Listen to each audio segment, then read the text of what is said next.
हम सब कहीं न कहीं इस उधेड़ बुन में ज़रूर रहते हैं कि काश कोई ऐसा मंत्र मिल जाए जिससे हम अपने नसीब को बदल सके। काश कोई ऐसा व्यक्ति हमारे जीवन में मिल जाए जो हमारे नसीब को बदल के रख दे, हमारी जिंदगी को बदल दे। आज जो मेरी जिंदगी में जो दुख तकलीफ चल रही है, कोई ऐसा मंत्र मिल जाए, कोई ऐसा इंसान मिल जाए जो हमारे इस नसीब को बदल के रख दे। लेकिन बात दरअसल ये है कि क्या हम नसीब को बदल सकते हैं? और ऐसा क्या करें कि हम अपने नसीब को बदल लें? एक छोटी सी कहानी आपको बताता हूं। बहुत समय पहले की बात है। एक राजा अपने राज्य में राज्य करता था। बहुत खुशी खुशी जी रहा था। उसके एक गुरु थे जो एस्ट्रोलॉजी के ज्ञाता थे, सिद्ध पुरुष थे। राजा जब भी अपने फ्यूचर के बारे में गुरु से पूछता तो गुरु कहते जो होगा देखा जाएगा, चिंता मत करो। राजा अपने राज्य को अच्छे से चलाता, सारे प्रजा का ध्यान रखता। राज्य की तरक्की दिन ब दिन होते जा रही थी, सभी लोग खुशहाल थे। राजा जब भी अपने गुरु से बात करता कि ये समस्या है, क्या करे, तो गुरु कहते कि जो होगा देखा जाएगा। राजा को लगता कि शायद मैंने गलत गुरु का चयन तो नहीं कर लिया। कभी वो जवाब नहीं देते हैं। जब भी मैं पूछता हूं कि कैसे होगा, क्या होगा, तो कहते हैं जो होगा देखा जाएगा। लेकिन राजा कुछ कह नहीं पाता था। एक दिन रात में राजा सोया हुआ था। अचानक उसने सपना देखा कि धन की देवी आई सपने में और उन्होंने कहा कि राजा, तुम्हारा जो अच्छा समय था वो आज रात से खत्म होता है। आज के बाद तुम्हारे पास कुछ भी नहीं रहेगा। तुम आज के बाद भिखमंगा बन जाओगे। आज के बाद तुम्हारा ना ये घर रहेगा, ना तुम्हारे पास पैसे रहेंगे, ना ही तुम्हारे पास सुंदर सुंदर वस्त्र रहेंगे, और ना ही खाने के लिए लजीज लजीज, और ना ही प्रजा तुम्हारा केयर करेगी। आज के बाद तुम भी एक आम नागरिक हो, एक गरीब इंसान। लेकिन हां, जाने से पहले मैं तुम्हें एक चीज जरूर दूंगी। ये गधा है, ये गधा तुम्हारे पास हमेशा रहेगा। चाहे तुम्हारे पास कोई इंसान रहे ना रहे, तुम्हारी पत्नी भले छोड़ के चली जाए, लेकिन ये गधा तुम्हें छोड़ के कभी नहीं जाएगा। सपना खत्म हुआ। राजा की सुबह नींद टूटी। राजा ने देखा कि सब कुछ गायब है। महल गायब है, धन गायब है, लोग जो रिस्पेक्ट देते थे वो गायब है। राजा बेचैन हो गया। वो अपने गुरु के पास गया और जाकर गुरु से सारी कहानी रोककर सुनाने लगा। गुरु ने कहा कोई बात नहीं, जो होगा देख लिया जाएगा। गुरु ने पूछा कि धन की देवी ने क्या कहा। राजा ने सारी बात रिपीट की कि आज के बाद तुम्हारे पास ये नहीं रहेगा, वो नहीं रहेगा, ऐसा नहीं रहेगा, वैसा नहीं रहेगा। गुरु ने पूछा कि धन की देवी ने तुम्हें कुछ तो दिया होगा। राजा ने कहा नहीं, एक फुटी कौड़ी नहीं। गुरु ने कहा कि देखिए, दुनिया में गरीब से गरीब इंसान को भी ईश्वर कुछ न कुछ देते हैं, तुम्हें भी तो कुछ न कुछ दिए होंगे। तो राजा ने कहा कि ये गधा है और उन्होंने कहा है कि ये गधा तुम्हारे पास रहेगा। चाहे तुम्हारे पास कुछ रहे या ना रहे, ये गधा तुम्हारे पास हमेशा रहेगा।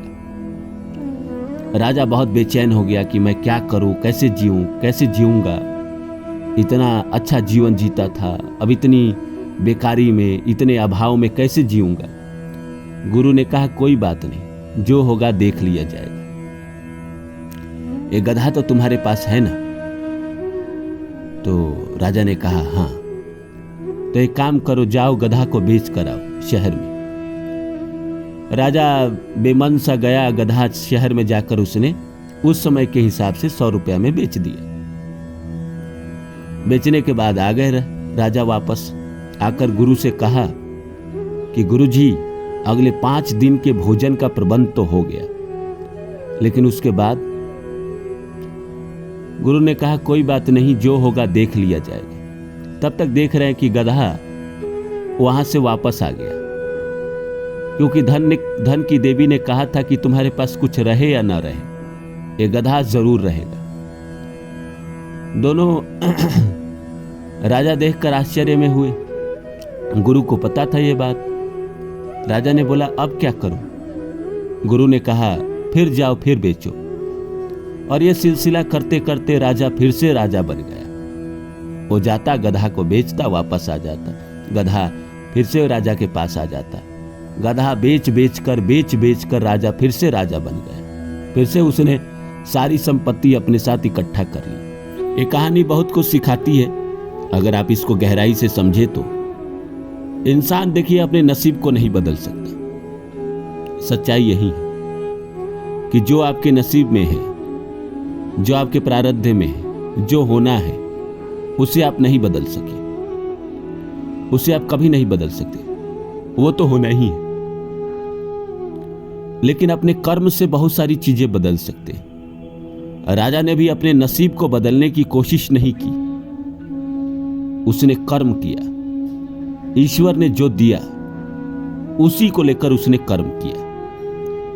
हमें भी ईश्वर कुछ ना कुछ देते हैं, बस हमारे जीवन में वो सिद्ध पुरुष नहीं मिलता जो हमें सही राह पे लगा सके। हम बस भटकते रहते हैं। जैसे राजा को भी तो ईश्वर ने गधा दिया था। एक आम आदमी होता तो वो सोचता गधे से मैं क्या करूंगा, पर उनके साथ एक गुरु थे जिन्होंने ये बताया कि जाओ गधे को बेचो, फिर आ जाओ। गुरु को पता था कि गधा फिर से वापस आ जाएगा, क्योंकि धन की देवी ने कहा है और कुछ हो या ना हो, ये गधा तुम्हारे पास रहेगा। इसी तरह हम सबके जीवन में कुछ ना कुछ ईश्वर, धन की देवी कुछ ना कुछ देते जरूर है। कोई ना कोई ऐसी कला देते जरूर हैं जिसे हम इग्नोर करते हैं, क्योंकि हम जो चाहते हैं वो करना हम चाहते हैं। ईश्वर ने हो सकता है हमारे लिए कोई अलग चीज बनाई हो और वो हम ना कर रहे हैं, इसीलिए हम शायद दुखी हैं। प्रकृति कहती है, ईश्वर कहते हैं कि इस दुनिया में कोई ऐसा इंसान नहीं है जो अरबपति खरबपति न बन सके, बशर्ते ईश्वर ने जो उसके लिए कर्म दिया है उसे करे।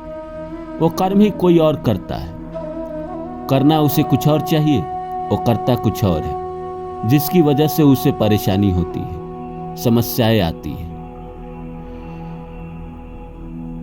नसीब को कैसे बदले?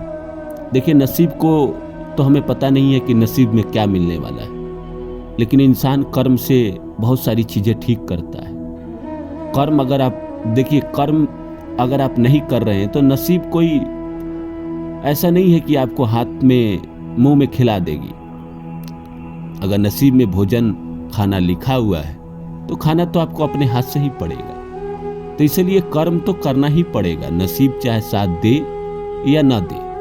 जो नसीब में है वो तो मिलेगा ही। लेकिन अब जब कर्म करते हैं, लगातार मेहनत करते हैं, लगातार कोशिश करते हैं, ईश्वर पर विश्वास रखते हैं, तो आपको नसीब से बहुत कुछ मिल जाता है। और कर्म उसमें सोने पे सुहागा का काम करता है।